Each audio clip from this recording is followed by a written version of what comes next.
La méthode No Yo-Yo by Beauty Sané vous présente ce programme.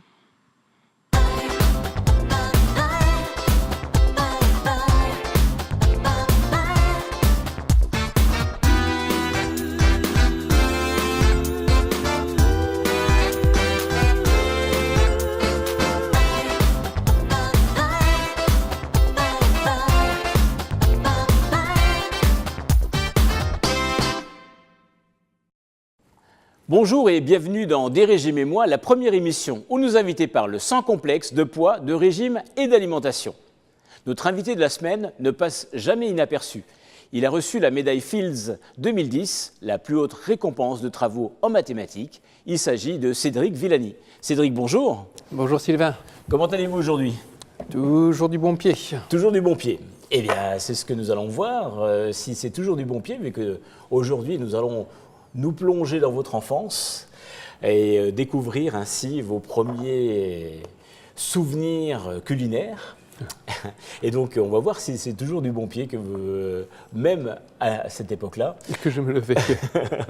Bien, donc effectivement, parce que nous avons déjà abordé énormément de sujets au courant de la semaine, donc que ce soit les silhouettes ou vos habitudes alimentaires. Et donc, cette journée est consacrée à vos souvenirs. Donc, au fait, quand vous étiez enfant, vous étiez comment? J'étais un enfant gentil, je pense, très timide, avec une santé pas si bonne, puisqu'il m'arrivait souvent de louper l'école pour cause de bronchite ou de crise d'asthme, de ces sortes de choses. Et voilà, au point de vue culinaire, je dois dire que j'étais extrêmement difficile et que la liste d'aliments que je consentais à manger était bien plus courte que la liste d'aliments que je ne mangeais pas. Donc vous étiez difficile alors à cette difficile, impossible de me faire manger de la charcuterie, du riz, du chocolat, si ce n'était du chocolat au lait et aux noisettes ou du chocolat au lait et au riz croustillant. En dehors de ces deux catégories, tous les chocolats, je ne pouvais pas les voir. Et tout était comme ça. Et, alors, des choses comme les navets, les endives, tout ça, n'en parlons pas, c'était hors de question. Bon, il y avait énormément de choses que je ne mangeais pas. Ah, et depuis, ça a bien changé. Oui, je ne mangeais pas de fromage non plus d'ailleurs.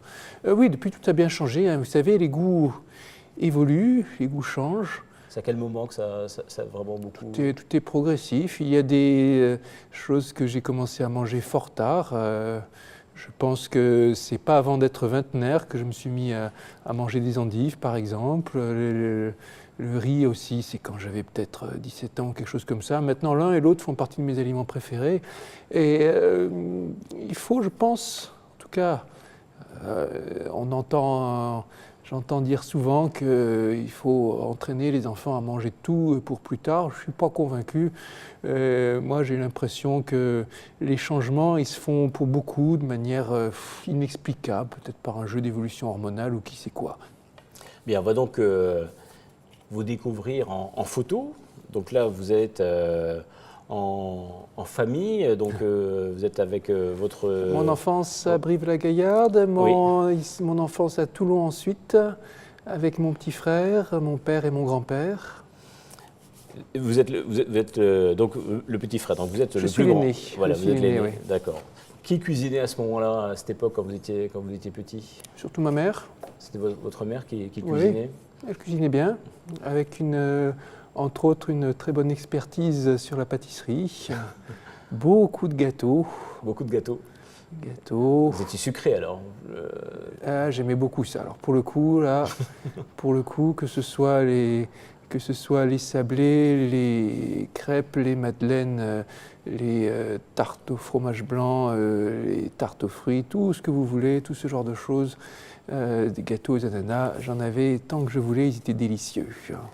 On vous retrouve également sur une deuxième photo. Je ne sais pas vous avez quel âge sur cette photo? Sur celle-ci, je dois avoir 4 ans. Ça date de mon enfance à Brive.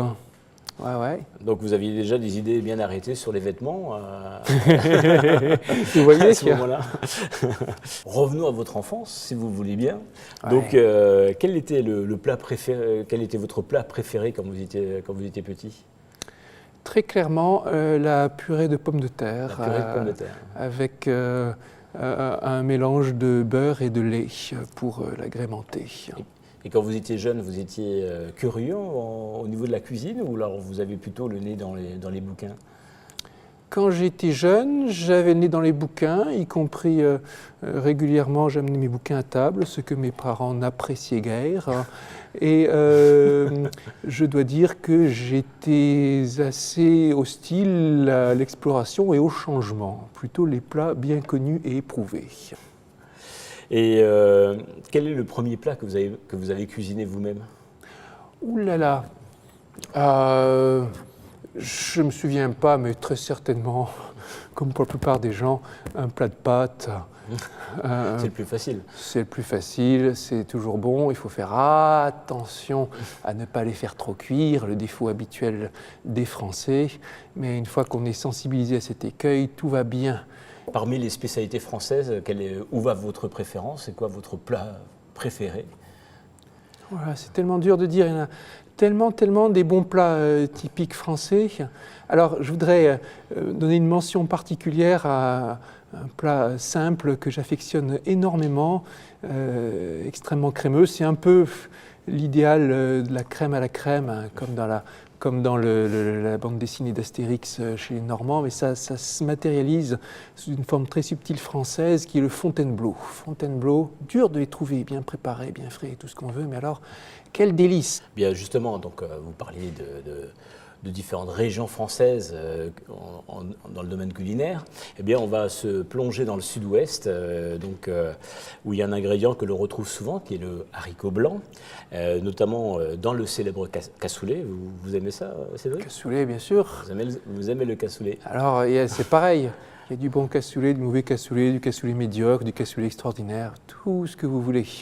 Eh bien, à propos de cassoulet, ça nous permet d'aborder l'idée reçue du jour. Eh bien, on entend souvent dire que le cassoulet fait grossir ou qu'il peut provoquer un certain inconfort digestif. Or, il n'en est rien. Le haricot blanc est l'une des légumineuses de la famille des féculents, riche en glucides complexes, en protéines et source de vitamines C, B1, B3 et B9. De plus, il fournit une quantité intéressante de fer, de potassium, de calcium et de magnésium, zinc et manganèse. Bien cuit, il est plus digeste et constitue un allié santé incontestable. Donc on voit que l'allié haricot blanc est vraiment fait pour nous aider dans notre alimentation.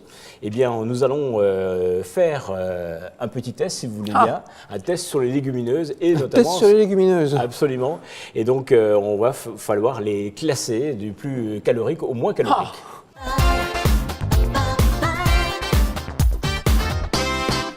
Eh bien Cédric, vous avez devant vous plusieurs légumineuses, donc on vient de le voir que c'est bon pour la santé, et il va falloir les classer donc du plus calorique au plus light. Donc nous avons donc des pois chiches, des pois cassés, des lentilles et des haricots blancs. Donc d'après vous, c'est une colle. Ah, c'est une sacrée colle. C'est bien d'avoir mis les pois cassés, soupe de pois cassés. C'est très bon. Ça fait partie de mes aliments préférés, ouais. Alors, là, vous me voyez bien désemparé. Écoutez, mettons les pois chiches en premier, haricots blancs en second. Non. Ah, j'hésite.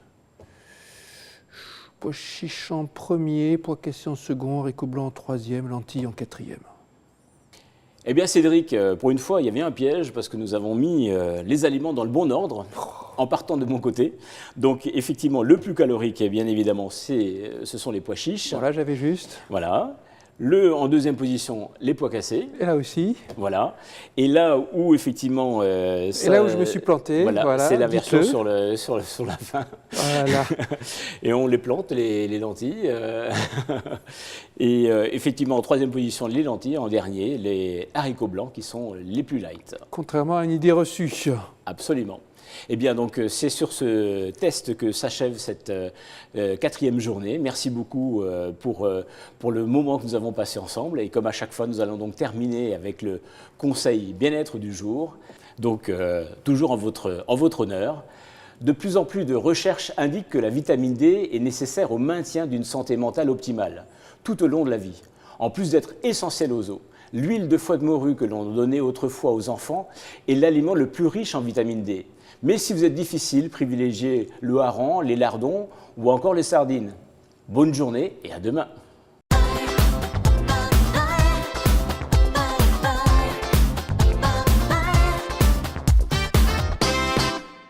La méthode No Yo-Yo by Beauty Sané vous a présenté ce programme.